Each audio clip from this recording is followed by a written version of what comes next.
บรรยากาศโอ้ทางนี้ตัวนี้เป็นดอนชิงซูตัวนี้ดอนชิงซูนี่จะเป็นฝั่งลาวเขาอยู่ตัวนี้เป็นดอนขี้ทรายดอนดินแกมทรายอยู่นี่ทางนั้นเขาจะมีวัดมีอย่างอยู่ทางในมีบ้านเขาเจ้าเฮ็ดสวนทางในส่วนหลายทางนี้เป็นเขตสีไข่ก็เลี้ยวที่เขามาให้จอด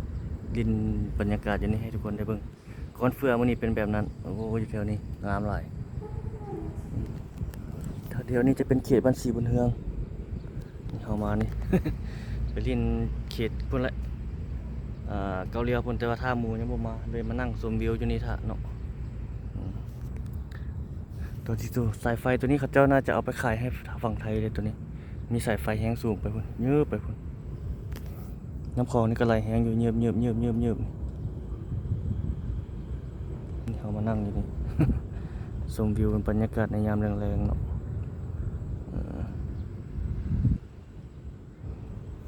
ขึ้นไปทางนั้นจะเป็นเขตดอนจันทร์ประมาณนี้ก่อนเด้อ ทักทายทุกท่านคลิปสั้นเนาะคลิปสัตว์ลงคลิปหลายช่วงนี้เปิด